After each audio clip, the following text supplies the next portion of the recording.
So those are the people you want to be in touch with. Okay, Who's next with this microphone? David.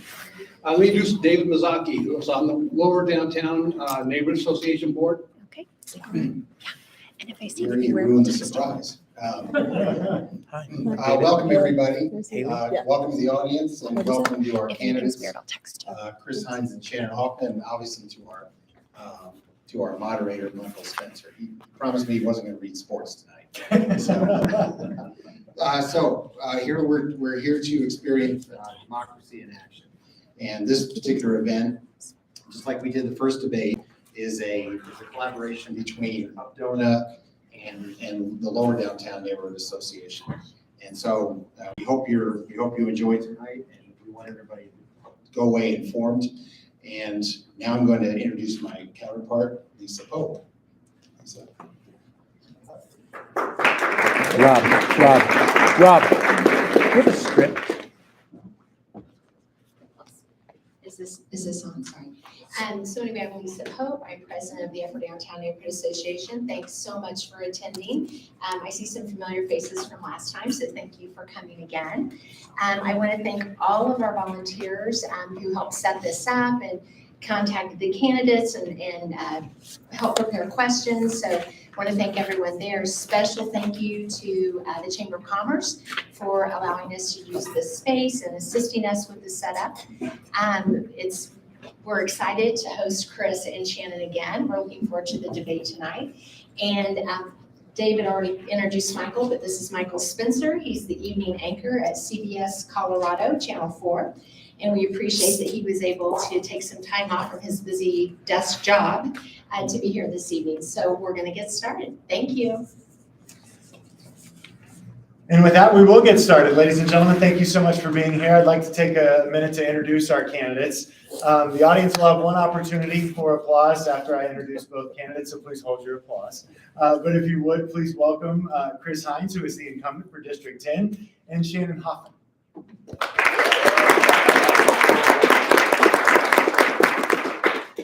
Let's talk about the plans for tonight before we get started. Each candidate will be given a chance to introduce yourselves for 2 minutes and 30 seconds.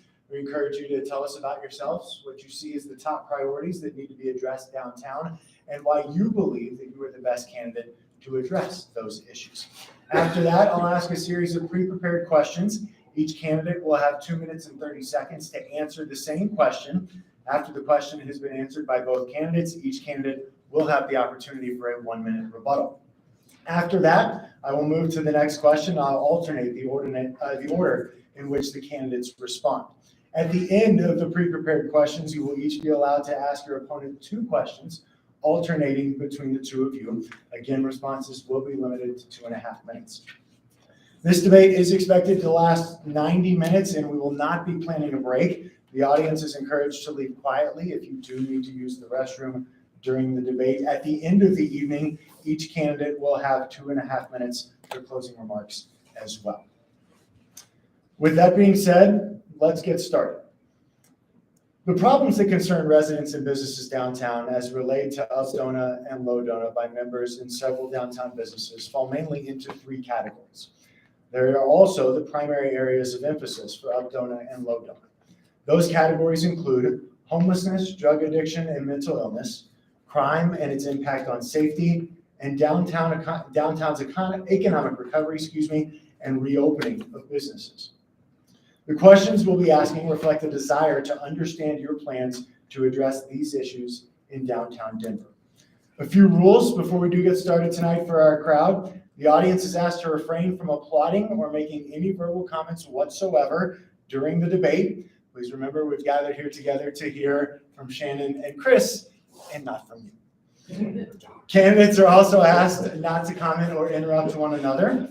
And we do have a tight timeline for tonight, so answers will be timed. A nonverbal 30-second notice will be given, followed by a nonverbal notice that your time is up. Please end your answer promptly at that time, and candidates are asked to avoid generalities and to provide specific, comprehensive answers to questions. At this time, I'd like to have the candidates give their opening statements. Candidates, please remember that you will each have 2.5 minutes for your opening statements, and we'll begin with you, Chris. Great. Hi, my name is Chris Hines. I serve on Denver City Council representing District 10. I am the first elected official in Denver's history who uses a wheelchair for mobility. I think our democracy is stronger when it's representative of all the people, and we've never had disability representation before in Denver elected office. I recognize that that as a candidate in 2018 and 2019, a lot of people asked, "Can I be more than just the disability candidate?" And I would say, well, of course, I need access, but we all need access. We need access to housing, we need access to transportation, we need access to representation. And to use the points that Michael mentioned, I was going to say Mr. Spencer, I'm used to the formality of elected office. We all need access to housing, we need access to safety and economic vitality. So I am very excited to be here tonight. I'm very excited to talk about homelessness, crime, and downtown activation, and my particular positions and policies. Please go to chrisfordenver.com to learn more about me and my positions, and I would love to have your support and your vote. Shannon? Hi, everyone. I'm Shannon Hoffman. I'm a candidate for Denver City Council District 10. I am here because I truly love our community and our neighbors. I am an educator, a community collaborator, and an affordable housing expert. I am not a typical politician. I have never ran for office before. I come from a working class background. So I've been an educator for more than a decade, and in Denver, I have worked multiple jobs, including many retail jobs to make ends meet, and some of that has been at a small local business, Hope Tank. I have also spent years collaborating with our neighbors, and I hear your frustrations because I feel them myself. We have experienced years of inaction from our leaders, and we need something to change in our community. My neighbors are the motivation for this because we share a lot of similar experiences. Like 70% of people in this district, I am a renter, and because of that, we face many challenges. Recently, I just had my water turned off because my landlord didn't pay the bill. So we see people with lots of lived experience that brings policy expertise, and those are the issues that I plan to bring to halls of power. I also have the tenacity to really get things done. After a decade as an educator, I started working at a nonprofit where we brought to fruition an affordable housing and grocery store project on a former RTD park and ride site. It's a multi-million-dollar affordable housing project. I love bringing neighbors together or to learn about local government and how to advocate, and that's why I started a program called How Shit Gets Done in Denver. And I hope that you will see through this work that community collaboration and accountability are not just talking points for me, they are values that are extremely important to me. And I want you to know that you can always count on me to back up my words with actions. You can count on me to take your words to heart, and you can count on me to have integrity with my word connected to action. I will champion data-driven solutions around affordable housing, transportation, and what truly keeps us healthy, safe, and free. We need a council person who will listen, collaborate, and fight alongside with us. I'm Shannon Hoffman, and I'm here to earn your vote for Denver City Council. I'll now ask a series of 8 questions. For each, I'll give a short introduction, and I'll ask the question for the first candidate to answer, and then the other candidate. Following that, each candidate will have 1 minute for a rebuttal. I'll alternate the order in which candidates answer those questions. Question 1 concerns ways to attract businesses to the downtown area. Downtown Denver has long been a critical economic driver for the city of Denver and the state of Colorado. In recent years, we've lost many businesses, large and small, with vacant storefronts, offices, and warehouses evident to all who travel our streets. So the question is, which role do you see for the Denver City Council, and specifically District 10 councilperson, in attracting businesses to downtown with related jobs and revenue generation to support all of the city's programs? What specifically would you advocate for? We'll start with Shannon. Thanks so much for this question, and I really like the language of it because advocate is exactly what we need. We need someone in our district who will take a leadership position on these issues, and that is who I am and why I am applying for this position. So one of the big issues I think you're bringing up here is that we see a lot of mixed use development where then we have a lot of empty space on the ground floor level. And that is really affecting our safety because we don't have a lot of eyes on the street or street level activation. I just came from a meeting before this with folks in the Golden Triangle area who are losing one of their only child care centers in that area. And so, that is one of the things that I would advocate for, because young people are the people that our city should be for and should be centered on. We should not be creating a playground for folks. We need an ecosystem for our elders, for families, for children, for all people in our community. The other piece of this is around, attracting and keeping small legacy businesses, right? What we are seeing, especially around 16th Street Mall, is that our local businesses are not able to stay in place. But we're also seeing that large corporate businesses are not able to stay in place.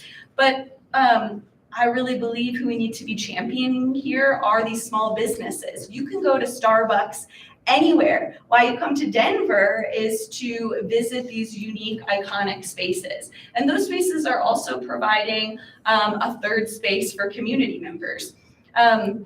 Often we might need to be providing these small businesses with rental assistance.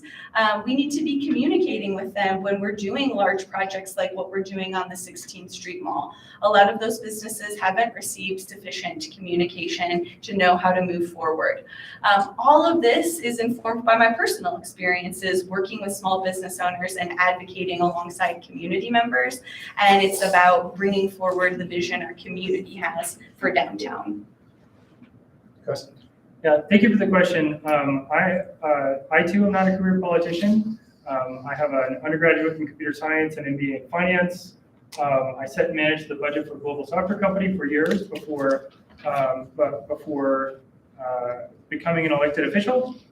One of the things that we have to do is, in the business world and certainly in the public policy world as well, is have nice things. But we also have to maintain those nice things. And we built an amazing 16th Street Mall 50 years ago, but back in 1982. But we didn't do a great job of maintaining it.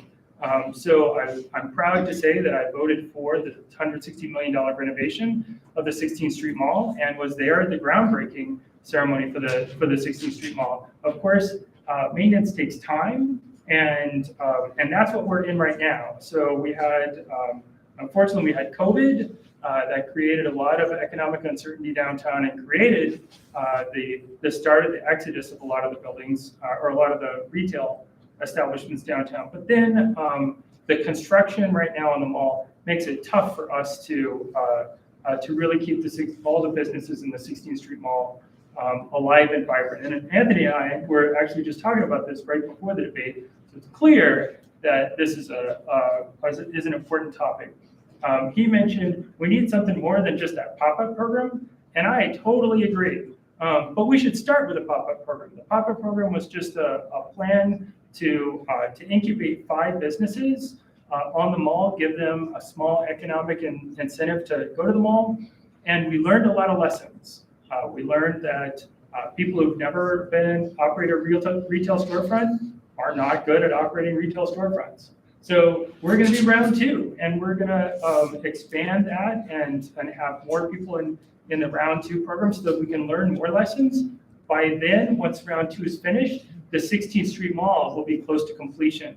And then we have the plan to invest millions of dollars learning from rounds 1 and 2 of the pop-up program to truly, once the mall is complete, to make sure that we have that full economic benefit and reestablish businesses on the mall.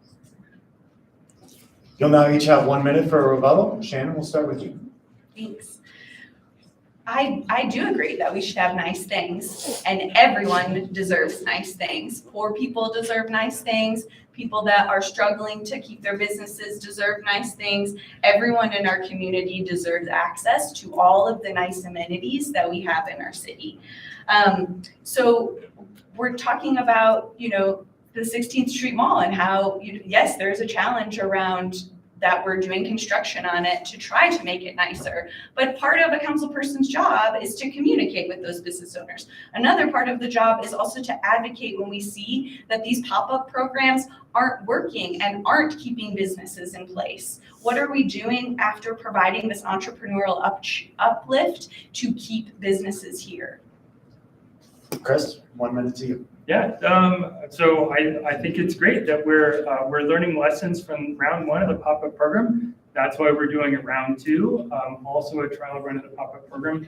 And certainly we should do, in addition to business incentives, we should make sure that we have proper childcare for those who are working in corporate offices downtown.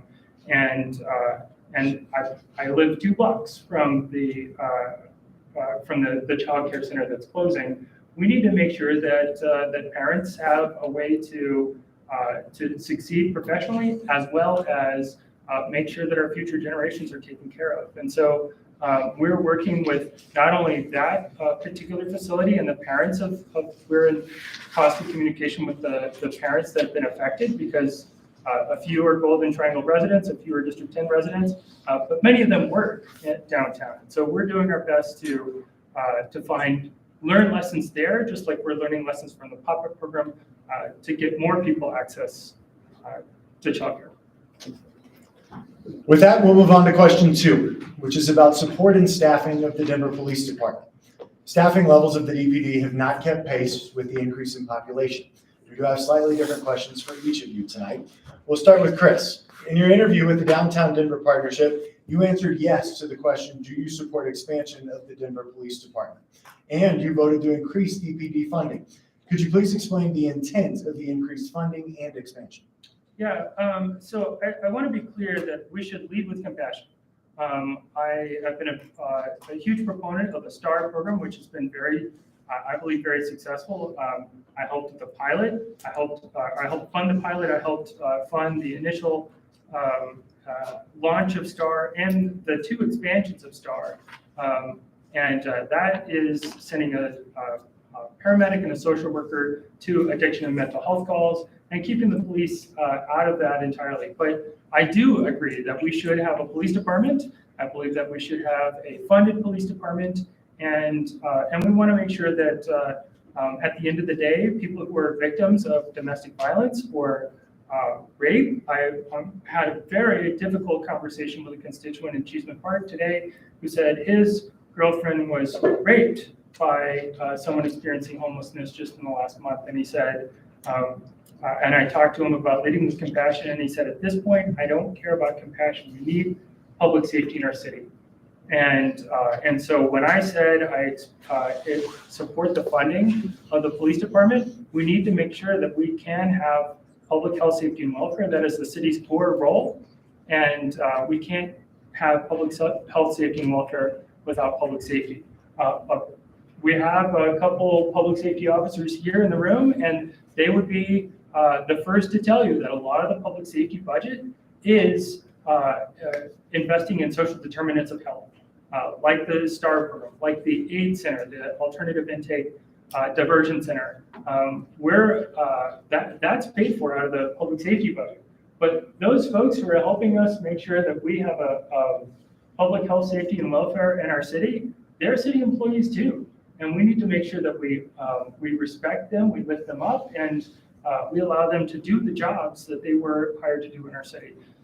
And since I have 30 more seconds, I'll say another thing that we're doing as far as the police department is making sure that every officer that we hire has the same ethics and morals that we want as the people of Denver, and that the composition of our recruiting classes reflect the composition of our city, as in the last. Thank you. Thank you for paying attention to the time. Shannon, separate question for you, but when asked about the support of the Denver Police Department during the February 16th candidate forum at the Homeless Suites, you described yourself as an abolitionist. Please explain exactly what you would do with the police department.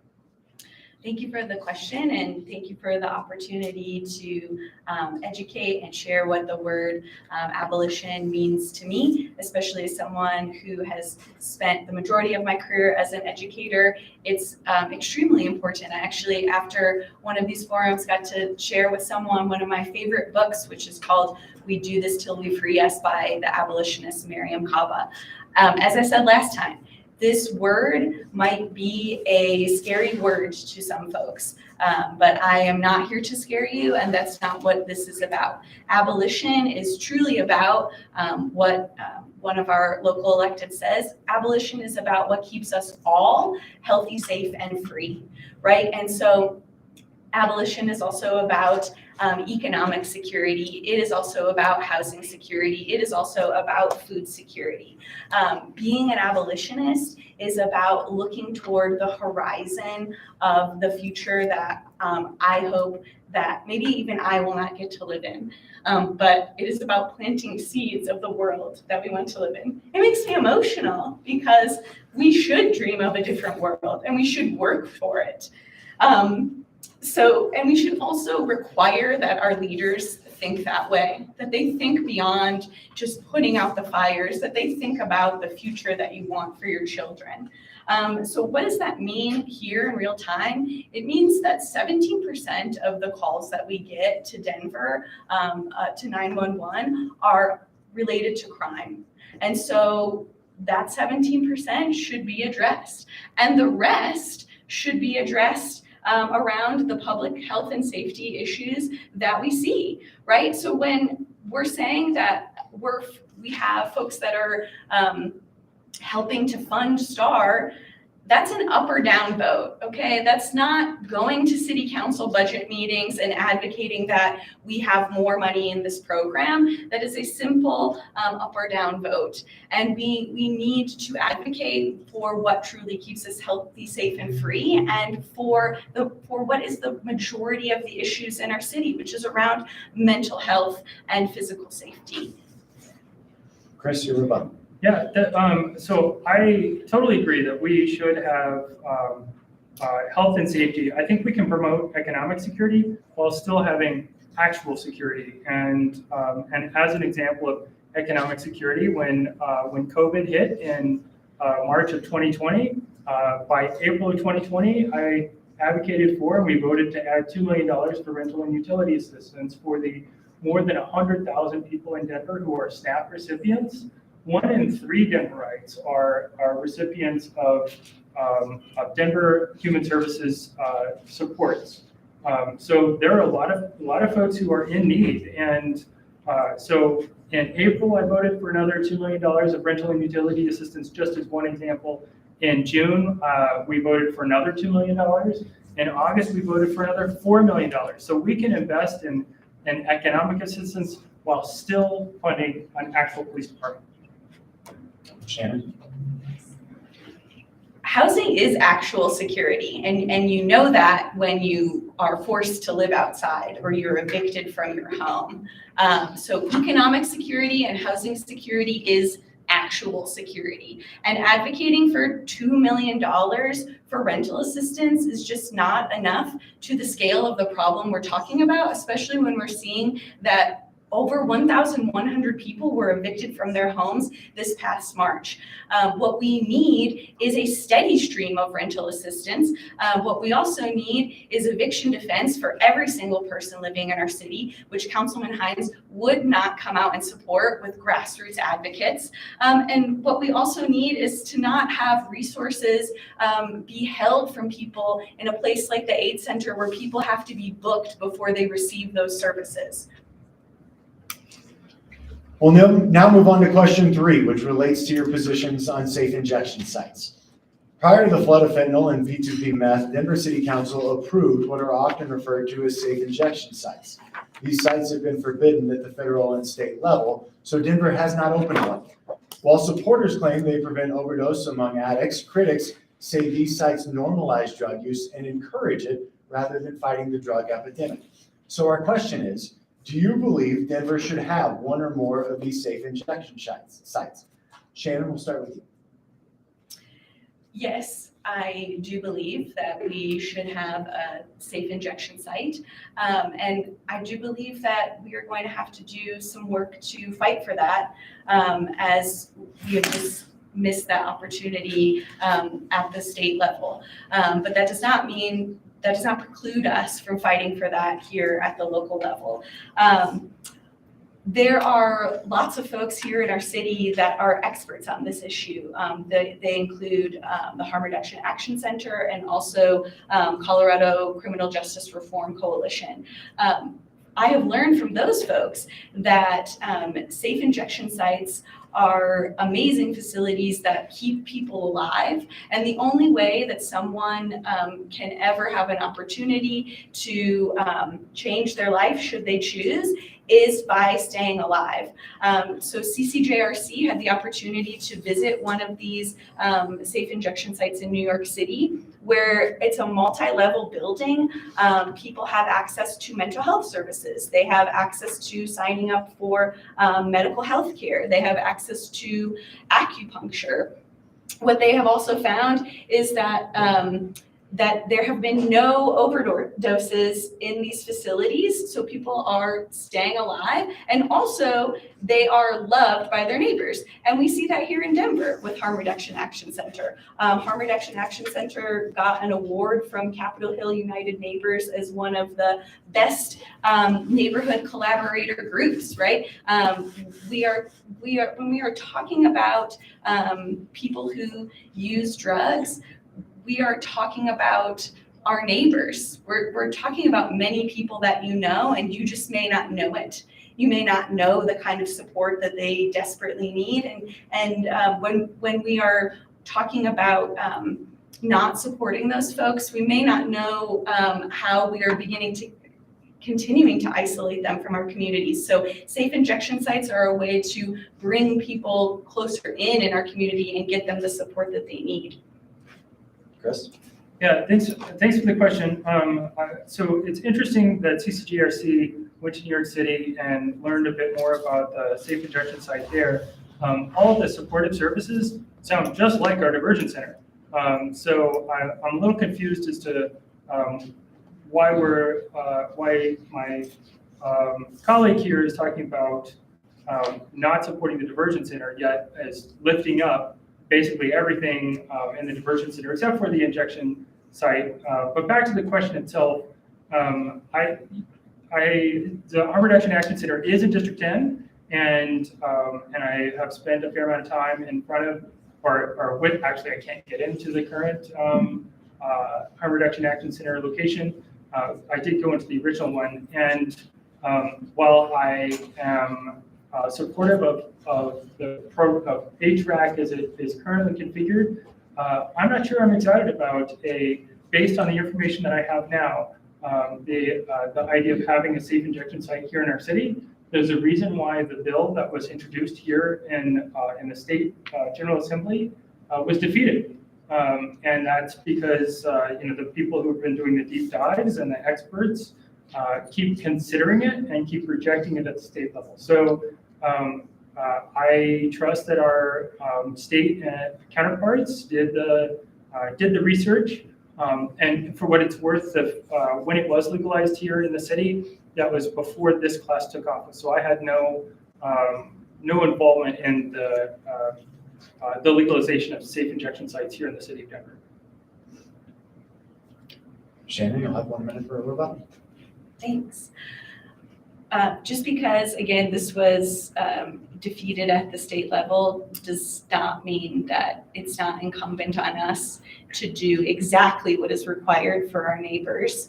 And you can see that throughout history. You can see that throughout our Colorado history, that when folks wanted Martin Luther King Day, they had to come back years and years and years for that because they knew that that was what was right for their neighbors.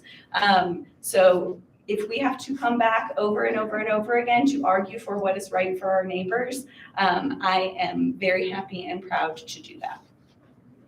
Chris? Yeah, I'm happy to have the conversation each year as it comes to council. I'm happy to do the deep dive. Just because it works one year doesn't mean it works the next year, and vice versa. And also, I do want to share, I too have common roots, and I was never unsheltered, unhoused. I did spend time living out of a car. I lived in a parishioner's extra bedroom. I grew up in rural Texas in the Bible Belt. We did spend time living in a church. We moved a lot because mom couldn't pay rent. And so while I do not know the struggle of each individual who's living unhoused on our streets today, I do know my own struggle. And I have spent more time, particularly during the pandemic, interacting, learning the stories of our unhoused far more than I've learned the stories of those who are living in our penthouses in District 10. With that, we'll move on to question 4, which is about the Together We Will program. Last fall, the Downtown Denver Partnership, Mayor Hancock and the City and Council of Denver, the Denver Police Department, Colorado State Attorney General, U.S. Attorney for the State of Colorado, the Denver Fire Department, RTD Transit Police, and other partners began the Together We Will initiative. The purpose is to address immediate health and safety concerns downtown and to facilitate long-term solutions for the betterment of downtown businesses, and people who live downtown. Initial efforts in the Convention Center corridor have had success. So the question is, do you support the Together We Will program and the allocation of resources to advance its efforts?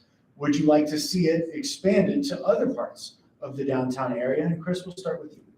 I think Together We Will is great. I was there at the press conference. I'll admit I didn't know anything about it before the press conference, but certainly when I went to the press conference, I said this is very interesting that we have such a interdepartmental and interagency and inter-level cooperation. And so having the U.S. Attorney for the State of Colorado partner with RTD Chief of Police and the Denver Chief of Police and the Denver Mayor and the Executive Branch, what I learned there is we are finding the ways to make sure that our city and specifically our city center is its best version of itself. That we can make sure that we have economic vitality, that we have a sense of safety and security, as well as actual safety and security. And by involving the federal level, we can use federal laws to prosecute gun crimes that, for whatever reason, our state law does not is not strong enough to allow us to fully prosecute. So, in case you don't know, we are funding city attorneys that are on loan to our federal counterparts so that they can use federal law to prosecute gun crimes because we don't have the same effectiveness using state or local laws. And as you mentioned in your question, it has had a very positive effect already in the safety and security of downtown, and we haven't seen that it has a significant negative effect to our underserved communities either. So it's taking people who have guns, who shouldn't have guns, off, taking those guns off the street, and so I see a lot of positive benefit and not a huge detrimental effect for any community, particularly our unserved. Shannon? So I was paying very close attention to this press conference, and one of the things that I noticed was both who was there and also who wasn't there. And it's really interesting when you know people's stories and you care about people who are unhoused and you care about people who are harmed, you notice when they are there and when they are not. And when they are not, you advocate for them and you ask, why aren't they there? So there weren't people that were unhoused that were, participating in this forum. There weren't advocates that were participating in this forum, and that deeply concerns me. When we're having a conversation about health and safety, and when we're talking about people that are harmed, that are at the center of the pain, they need to be a part of the conversation. And everyone needs to be a part of the conversation. The people that live in the communities, certainly, but those folks closest to the pain need to be there. What also happened around this period of time is that about 1,000 people were arrested, and the majority of them were arrested not for committing a crime, not for active drug use, but simply for having drug paraphernalia on their person. And that is not necessarily eradicating, crime from the area. So if this program truly addresses health and safety, right around the basic things that we need, around bathrooms, around trash services, around providing mental health services to people, around providing housing services to people, certainly I can be supportive of that. And even, if there are things that are about it that concern me, I will still come to the table, because that is the responsibility of people who are advocates, when we agree and when we don't agree, to come to the table and have the conversation. But those are some of the concerns that I saw as this press conference came forward. Chris, you'll now have 1 minute for a rebuttal. Yeah, thank you. So before I became an elected official, I was an advocate for the disability community. Often people talk about the disability and don't include the disability communities. So the phrase that the disability community says is nothing about us without us.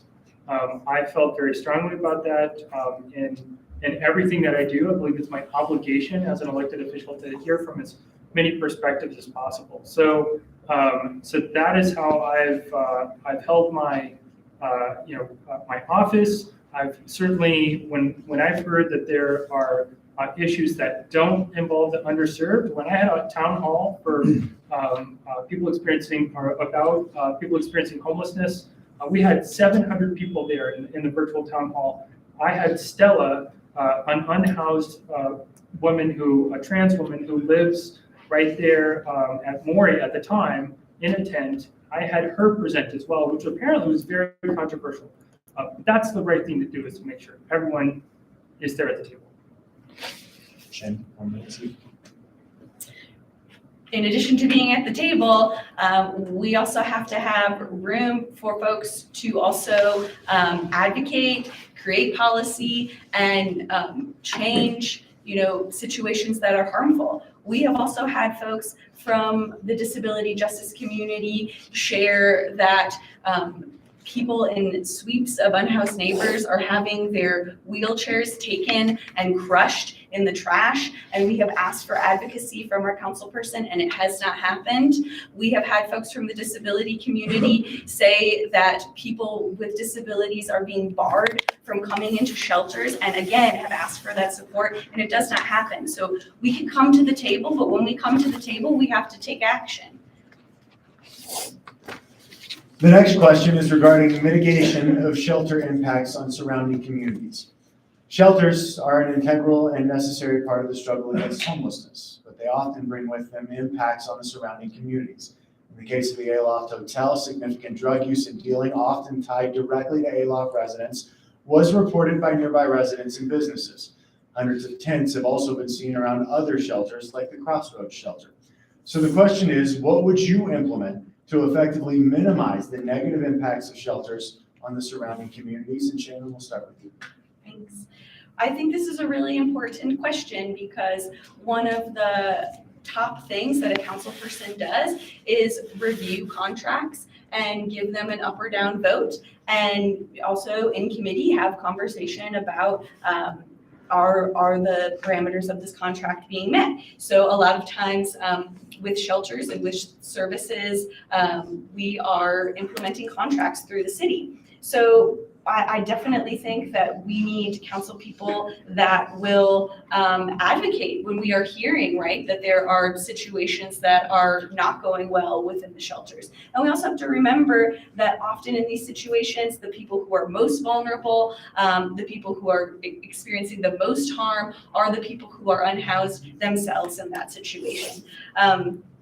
I'm totally a proponent of us creating some type of dashboard where we can look at the various contracts that we have related to shelters and housing and homelessness so that we can assess the effectiveness of those contracts. And we can also push back and say, you know what, you're not meeting the parameters of this contract, and we need to see some changes in that before we can renew it again. In terms of, talking about the SOS sites that are being discussed, safe outdoor sites, there was a really great article in the Colorado Sun that showed the data that there have been no incidents of violence. There have been no incidents of drug activity at these safe outdoor sites.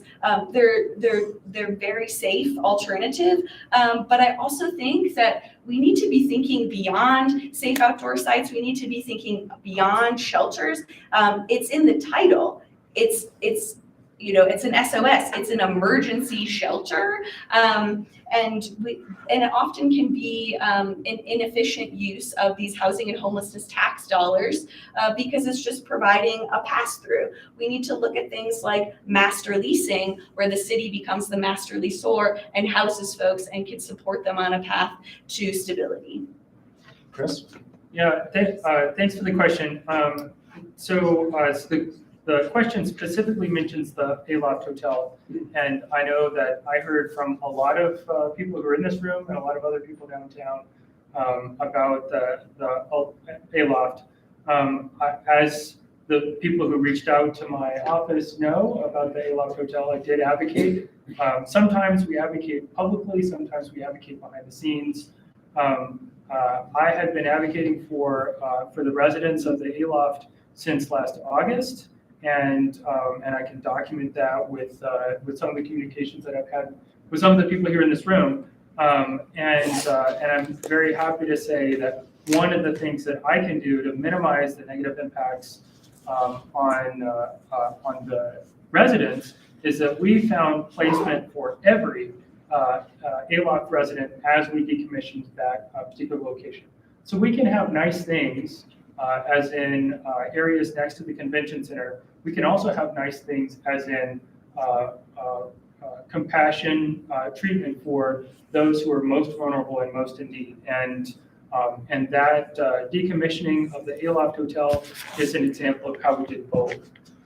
As far as the larger question of minimizing the negative impacts on shelters, the location that we have placed for our safe outdoor spaces have often been in, other than the Park Hill site, have often been in areas that had minimal residents in that surrounding area. And so the first two safe outdoor spaces were in District 10. And I know that I disagree with some of the people here in this organization, but I too am a proponent of the safe outdoor spaces. And so we placed the first two in District 10, partly because I said that that's the right thing to do, for us to have the temporary but necessary place in our spectrum of homelessness. 540 people have gone through the Safe Outdoor Space program. 180 of them have found permanent housing. So that is a success. That is minimizing negative impacts on the surrounding community. It's also maximizing benefit for those who are most in need. And it clearly demonstrates that is a necessary component of our program. Shannon, you only have 1 minute for a rebuttal. I think if you've been advocating on this since August, it's interesting to me because those folks at the Aloft Hotel were not housed until House Keys Action Network Denver stepped in and advocated for them. And it took until the last month that they were there, and they were promised housing. And it took advocates from our community stepping forward, coming forward and saying, this is unacceptable if you won't house people who are over 60, who are elders, and who are people with disabilities. We can talk about, where we can do hotel acquisition, but we don't need to be decommissioning these spaces. We need spaces for these folks when we know that one of the fastest growing populations of unhoused people are our elders. And it's because they're on a fixed income and the cost of rent continues, and the cost of housing and rent continues to go up and up. Chris? Yeah, thank you. And thanks for reminding me about the metrics. I'm so glad that Shannon mentioned that we should have more metrics. We actually have a host dashboard. So if you're not familiar with metrics, we have a 5-year housing strategic plan, we have a 1-year action plan, and we have dashboard metrics. Happy to provide the web link if you don't have it, where we are tracking. We as in the officers of the city are holding ourselves and housing stability accountable to make sure that we are actually meeting the goals that we said we're going to meet. So, and for what it's worth, every time the disability community has reached out to me, I have responded. Let's move on to encampment cleanups. Many public health issues have been found at homeless encampments, including human waste, propane tank fires and explosions, used syringes, needles, other drugs, waste, weapons, shootings, etc. Several of these problems were evident within the Updona neighborhood near 1 Lincoln Park at the time of a cleanup there on March 11th of this year. So the question is, do you support health and safety cleanups of homeless encampments to minimize negative health impacts on the campers and others who live and work in adjacent buildings? And if not, what alternatives do you see? And Chris, we'll start with you. Yeah, this that particular group has been on March 11th. Part of the reason why that has as much attention and perhaps why people recognize that particular date is there was a shooting there in the encampment, and so when one unhoused is shooting another unhoused, that is a clear health, safety, and welfare concern. And again, that is the core goal of our city. So yes, I believe that our public health, safety, and welfare mandate that is our core charge as a city includes making sure that our public environment is safe and healthy. So when we do a cleanup, we as in the executive branch, so when we do a cleanup, we document that we have provided outreach to everyone in that encampment. We've reached out to each individual. We've reached out about services and facilities and opportunities for people to leave the encampment and join a safe outdoor space or other more permanent housing or shelter. And you're right. Those the encampments, when they have rats, feces, needles, it is not good for anyone, particularly those who are living in the encampment, to live amongst all of that trash and public health hazards. So we also have outbreaks of hepatitis in our encampments, and it is important that we manage the cleanups to limit it to public health and safety issues, and not just enforce a camping ban, which also is before my time. Really, I definitely support making sure that we have the public health, safety, and welfare of everyone, and that includes making sure that areas around and in campsites are clean. Shannon. So if these cleanups truly supported the health and safety of folks and were also an efficient use of money, I would support them. But they do not support the health and safety of folks, and they are not an efficient use of money, which is why I cannot support them. And I know this because I do read reports from the city. I, in fact, have read the host 5-year report and shared it with folks. And I also read the auditor's report. And the auditor, the city auditor, just came out with a major report about the cost of suites and the fact that we do not keep proper records when we are implementing these sweeps. And the impetus of where that report came from was from a group of folks that I was a part of that did a community research study, basically, because we couldn't get information about what is the cost of these sweeps, what is the cost of cleanup, where do we keep documentation about that, and the city auditor took us seriously. Unfortunately, as a citizen of District 10, my opponent would not take me seriously when I took that to his office, but the city auditor did, and now we have this report here, which is telling us that this is an inefficient use of our funds. And the piece about this also is that it does not get to the root solution, and you probably see this in your neighborhoods, because a cleanup occurs, and then, a week or so later, people come right back. And when we do, what the auditor found is when we do these cleanups, it's the auditor's report said it's costing us upwards of $13 million, but we don't even know, because the auditor couldn't even get all of the data from the city to figure out what the cost is. So it's not getting to the root solution, and it's wasting your money.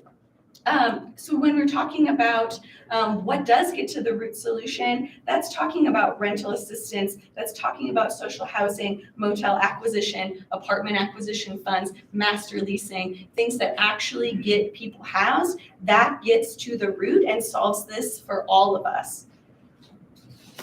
Chris, your rebuttal. Yeah, so rental and utility assistance, I've already talked about how I voted to fund it, apartment and hotel and motel acquisition. We have $250 million in the 2023 budget for housing and homelessness. We've already bought a motel. We did that in January. We bought 2 shelters, or 2 places that we intend to use as shelter, also just in 2023. So we are moving forward with that, but we have unclean streets right now, and we can't. We have to spend a little money right now to make sure that we have a public health, safety, and welfare prioritized city.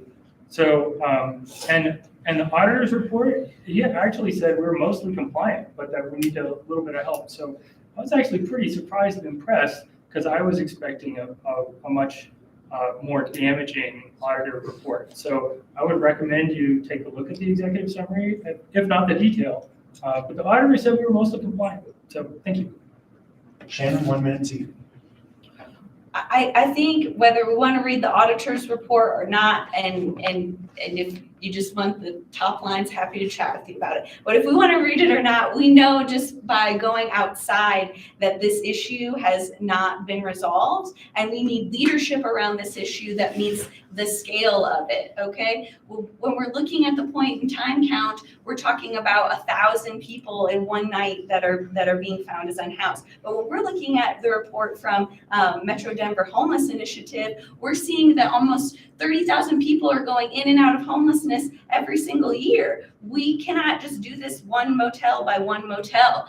We can't do this by, $2 million here or there towards rental assistance.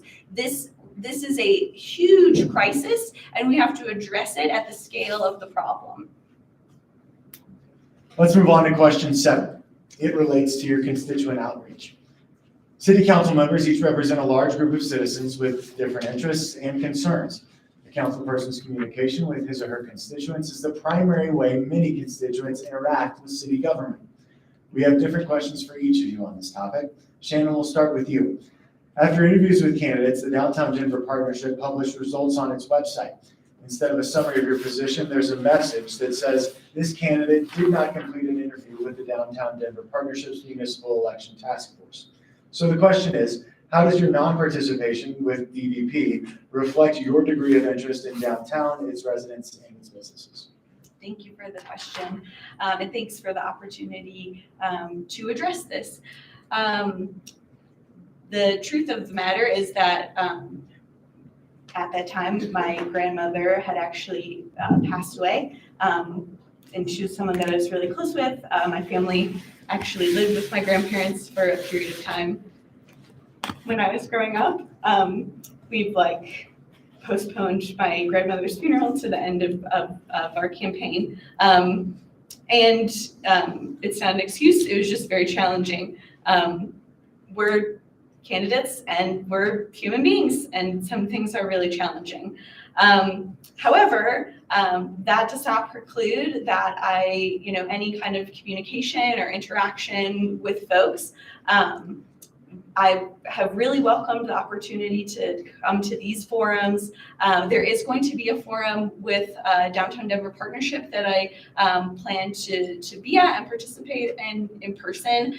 And there have been some other meetings that have been put forward by folks that are developers downtown, that are with the Rockies. So, to me, community conversation is the heart of this campaign, because community members with their lived experiences are the experts on issues. So any opportunity to have conversation, to collaborate, to come up with solutions together is something that I am open to. And yeah, there may be times where, that might be hard because of a life issue, but I hope to always circle back and come back to the table. Chris, should you be reelected to again serve as Denver City Councilman for District 10, what changes or improvements would you implement that you learned from your previous term? For example, there have been complaints from your constituents regarding a lack of responsiveness by your office. How would you address that issue? Yeah, first of all, I'm sorry for your loss. I did not know. So, nobody reached out to me. I'm sorry. That said, this is one of the benefits of, there are a whole bunch of, downfalls with having to run for reelection, or in my case, roll for reelection. There are obviously a bunch of benefits too. One of the benefits is that I've heard from my former opponents. Thank you both Margie and Noah for being here tonight.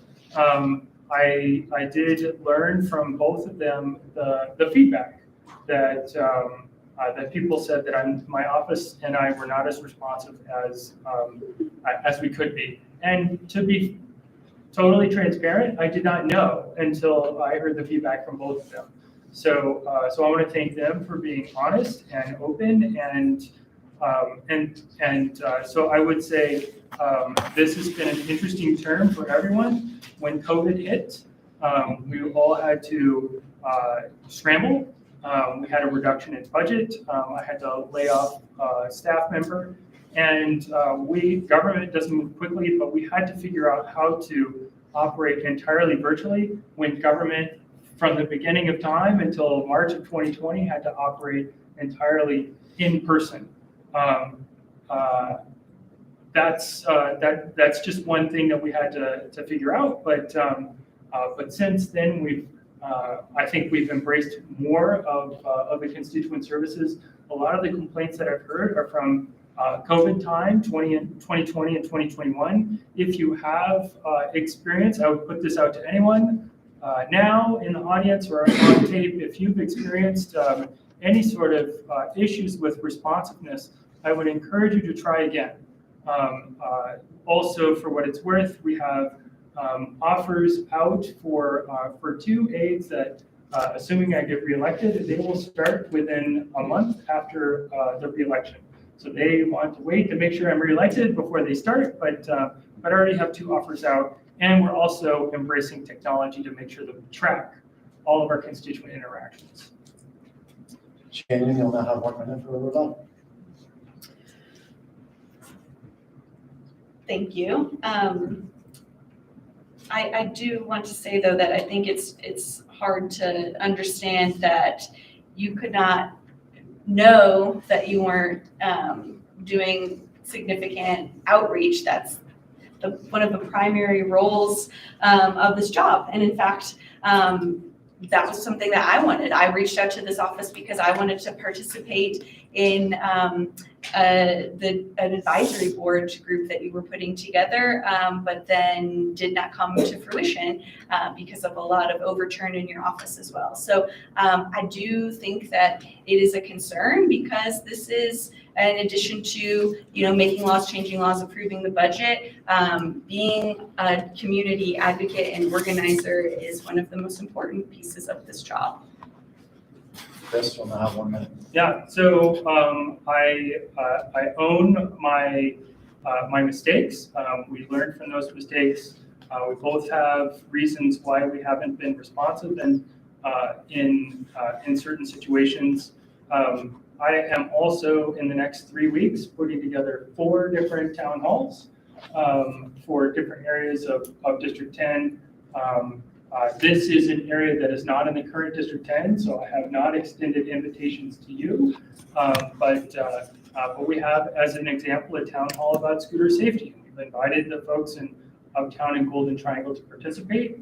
It's an open meeting, so should people in downtown or in upper downtown or lower downtown want to participate, you're welcome to do so as well. But it is not a prudent use of our funds to send postcards to people who are not in the current District 10. But we are expanding our town halls and embracing technology, and we are hiring 2 more staff members as soon as the election ends. This last question relates to the City of Denver budget. City Council's job is to approve the mayor's budget after offering amendments for him to accept or reject. The flood of federal money flowing into our city coffers is likely to drop significantly in the next 4 years.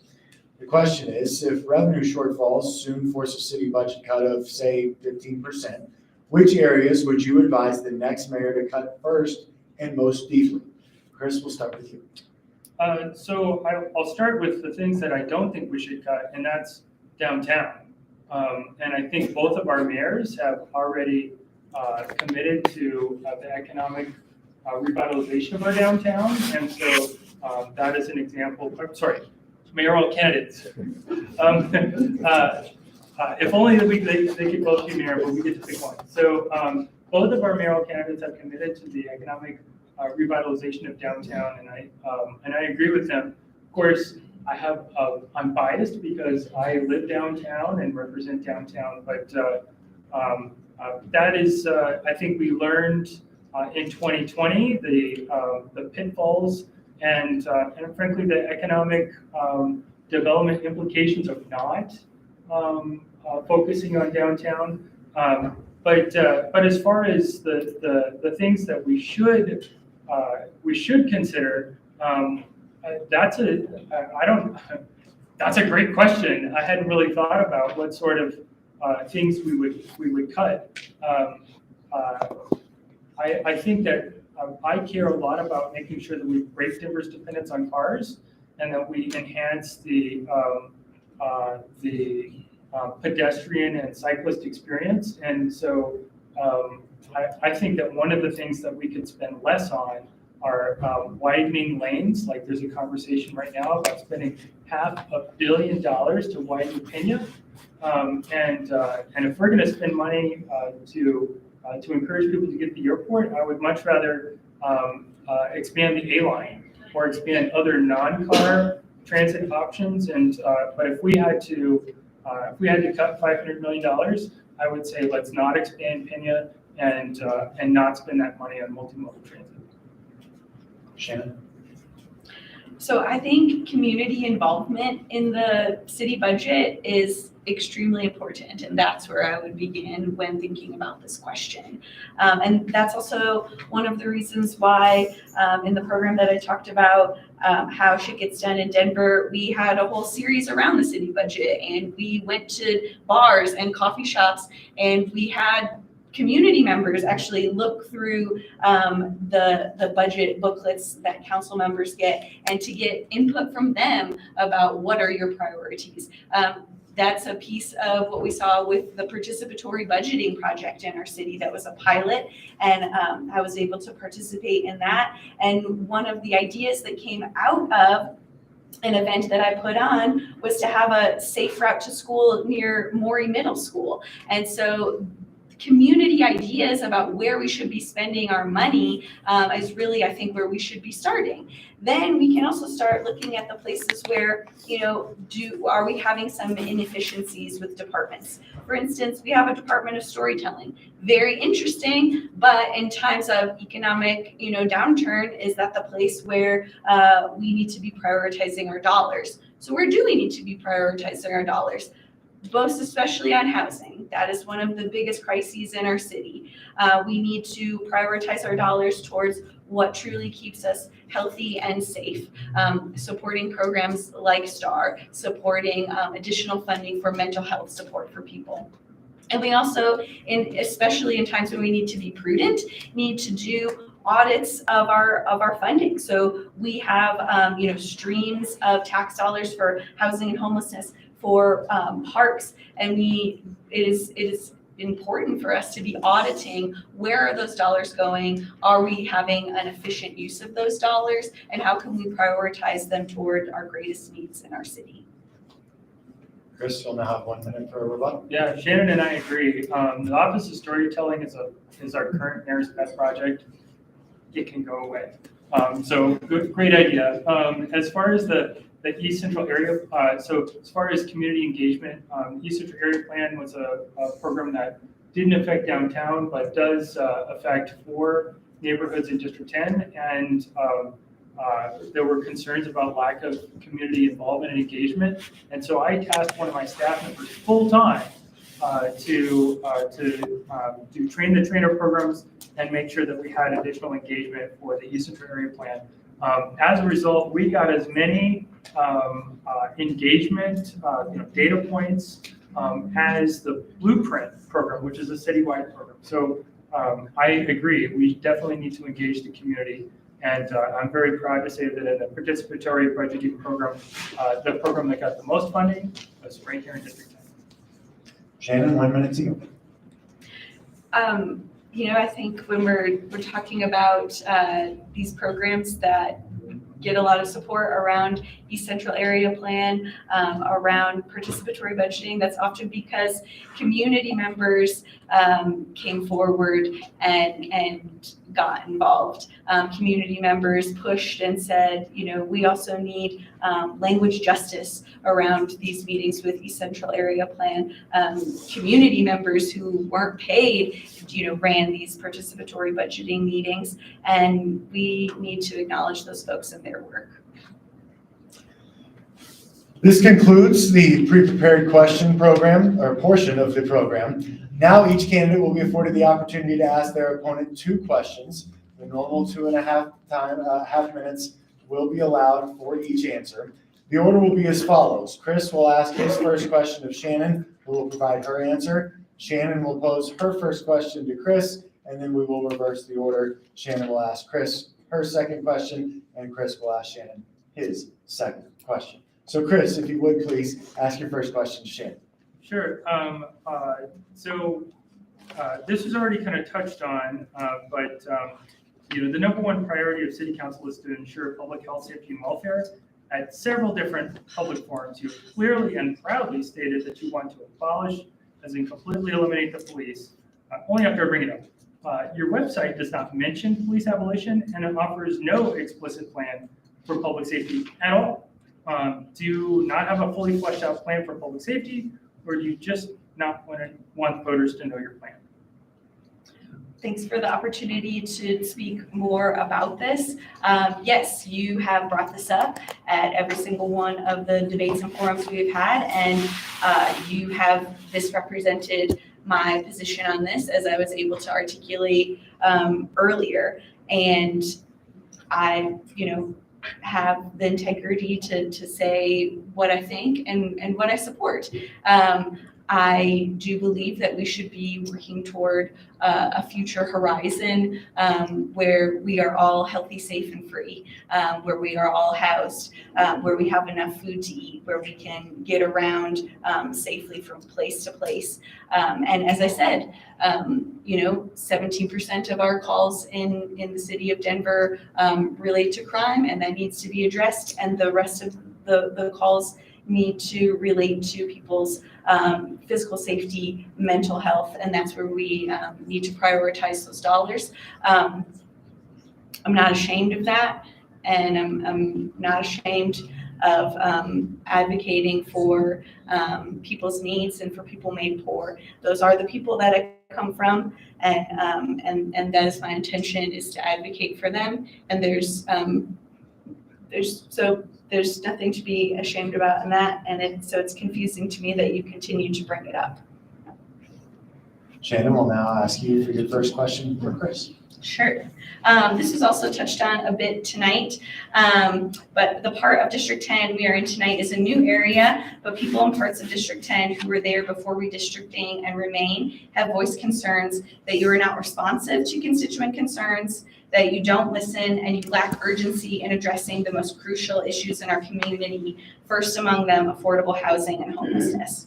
How can you expect us to trust your course correct in the next 4 years when you do take money from the landlord lobby, private developers, and even have support from the Denver Republican Party? Yeah, thanks. So I'll take the last part first. I didn't ask for the GOP endorsement. There was no candidate questionnaire. That just showed up. So I was a bit surprised to get the GOP endorsement since I had already had the Progressive Democrats of America endorsement. I think that it demonstrates that, to quote the Denver Gazette, the Denver Gazette said that I may have the record for just the sheer number of endorsements. I'm a uniter, and having the endorsement of the Progressive Democrats and the GOP, I think is pretty unusual. So I am excited to say that I am a uniter. But to your first point that we have already talked about lack of responsiveness, that is certainly a comment and conversation that I've heard and am very interested in rectifying. So I have a computer science degree. I'm very interested in embracing technology, and we are in the process right now of assuming that I get reelected to come back to Denver City Council. We're in the process of identifying software packages that will allow us to track every constituent interaction so that we can provide specific reporting on how many people have reached out to the office. So we normally get between 400 and 1,000 emails a day.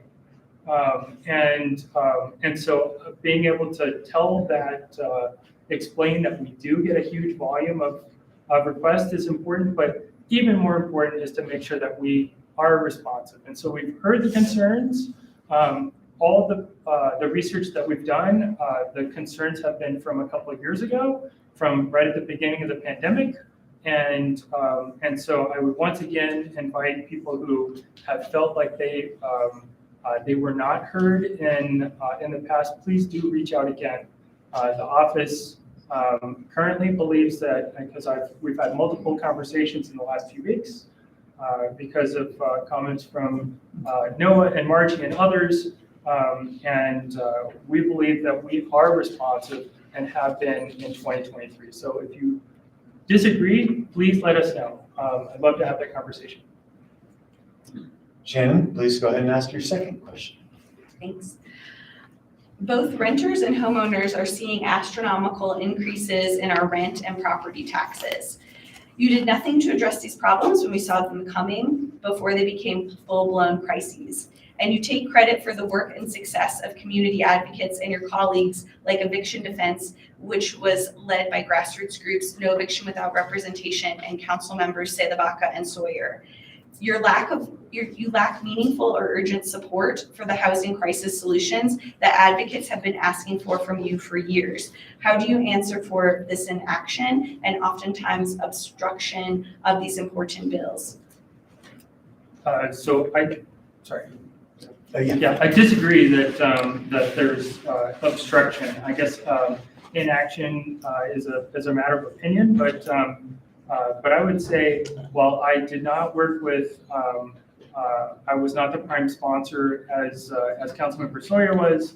I did work with the Colorado Eviction Defense Project on multiple occasions, held multiple seminars. Your campaign team came to one of them. And so you know that that I was hosting these seminars. Zach Newman, the founder of the Colorado Eviction Defense Project, and I have collaborated on several different, not only seminars, but other ways that we can provide eviction defense and assistance for those in need. As most people hopefully know at this point, District 10 is majority renter, or Denver's majority renter, District 10 is 70% renter, and we need to make sure that that we are advocating for the people who elected us. I'm advocating for the 70% of the people who are renters in our city, and that means making sure that they have a habitable place to live, that there are basic habitability requirements in our city, and that tenants have eviction defense. So if there's a legitimate reason for a tenant to get evicted, they will still get evicted. But right now there's a knowledge disparity and a power disparity between property owners who always 90+% of the time engage attorneys in the eviction defense process, and the tenant who less than 5% of the time, until we pass this into law, is represented in the eviction process.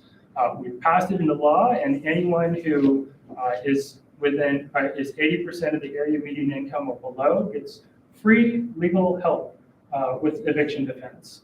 And those are just a couple examples of how we are protecting renters and making sure that that folks who are struggling to make ends meet and are housing insecure can remain in their house, because it's far cheaper and the right thing to do for us to make sure that people remain in their homes rather than end up on our streets.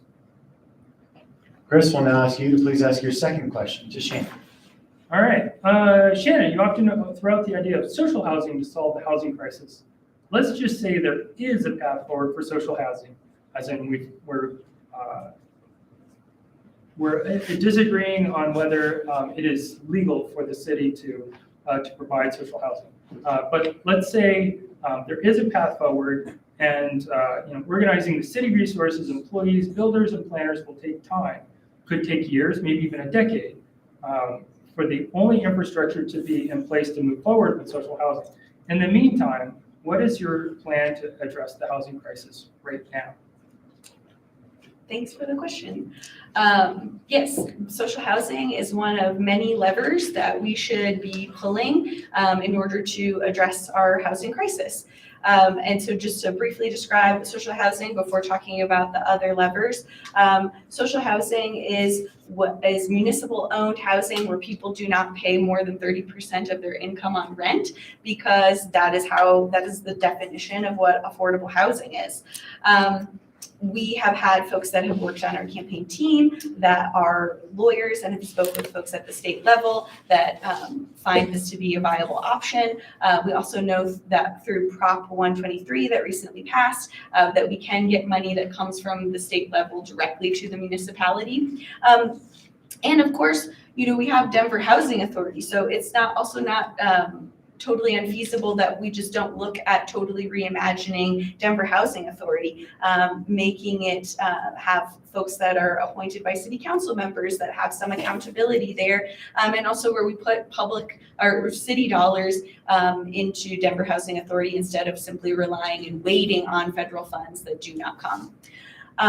But yes, as someone who's worked on an affordable housing project, I'm very aware that it takes us a long period of time to get the money, to get the developer, to get this, to get the SDP approved, and then to break ground on a project. I've gone through those steps. So we do need to leverage other tools. Those can include apartment acquisition funds, where we give the opportunity to renters to purchase their apartment building and to have an opportunity to stabilize rent. This could also be supporting cooperative housing models, where folks are, keeping historic homes together, reducing folks' rent, having an opportunity to build equity. We could be, taking city homes and providing them at low cost to these organizations. We could be doing motel acquisition funds, where we're purchasing motels and flipping them. There are so many tools that are available to us. All it takes is the political will and leadership to move forward on these topics. We'll now move into the final closing statements from each of our candidates. Each of you will have 2 minutes and 30 seconds for your summary. Shannon, we'll begin with you. Thank you. Thank you all so much for the opportunity to be here with you all tonight and to speak with you about the issues that matter to you. That is what's most important to me, is really to be a conduit and a community collaborator with folks. I really believe that you are the experts on the issues that you live every day. It's also a really important opportunity to learn together. As I said, I've been an educator for more than 10 years, so learning in community is extremely important to me. And learning together about how we're going to address the most pressing issues in our community, that's what matters to all of us. And we know that issue is our housing and homelessness crisis. And we know that the way to address that is to house people. So thank you all for the opportunity to chat, and I hope that we might have some more time to talk one-on-one afterwards. My name is Shannon Hoffman. I would love to earn your vote on June 6th. You should be getting your ballot in the mail on May 15th. Chris? Yeah, thank you so much for being here tonight. Thank you for participating in the democratic process. Our democracy is stronger when we all participate. And given our last, even the April 4th election, we saw a 25% lower turnout than even the 2019 election. So thank you so much for being here and participating. I was elected in a tough time.